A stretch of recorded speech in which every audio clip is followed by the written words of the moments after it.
Indonesia এবং অস্ট্রেলিয়ার মধ্যবর্তী ভারত মহাসাগরে অবস্থিত ১৯৭৫ সালে অস্ট্রেলিয়ার কাছ থেকে স্বাধীনতা পাওয়া দ্বীপরাষ্ট্র পাপুয়া নিউ গিনিতে ইদানিং ব্যবসা ও কাজের সন্ধানে প্রচুর বাংলাদেশিদের সমাগম ঘটেছে। তাদের সাফল্যকে উদযাপন করতে রাজধানী পোর্ট মোরসভিতে Bangladeshi business association in Papua New গিনির আয়োজনে সমাবেশ অনুষ্ঠিত হয়েছে।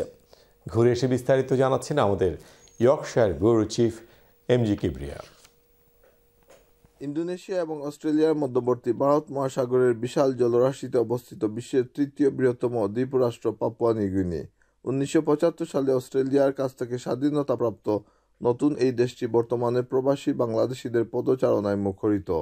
সেখানে প্রবাসী বাংলাদেশিরা গ্রোসারি শপ সহ বিভিন্ন ব্যবসা বাণিজ্যে প্রতিষ্ঠিত।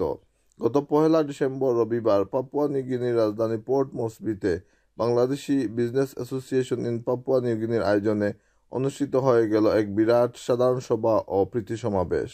এতে প্রধান অতিথি হিসেবে উপস্থিত ছিলেন দেশটির পর্যটন মন্ত্রী বেলডেন Norman নামাহ MP.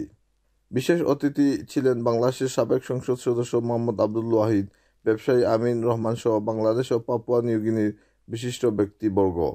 Bangladeshi business association in Papua New গিনির সভাপতি গিয়াসউদ্দিন ভুঁইয়ার সভাপতিত্বে এবং সাধারণ সম্পাদক মোহাম্মদ হেলালুর রহমানের পরিচালনায় অনুষ্ঠিত সমাবেশে বিপুল সংখ্যক বাংলাদেশি অংশগ্রহণ করেন। এতে প্রধান অতিথি পর্যটন মন্ত্রী বেলডেন নরমান নামা এমপি তার বক্তব্যে পাপুয়া নিউ গিনির ব্যবসা বাণিজ্যে বাংলাদেশি ব্যবসায়ীদের অগ্রযাত্রা ও ভূমিকার ভূয়সী প্রশংসা করেন।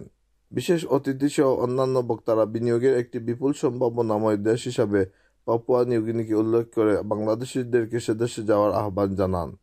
অনুষ্ঠানের শেষ পর্বে বাংলাদেশ থেকে আগত সঙ্গীত শিল্পী মৌসুমী আক্তার সালমা সহ স্থানীয় শিল্পীরা গানে গানে দর্শকদেরকে মাতিয়ে রাখেন।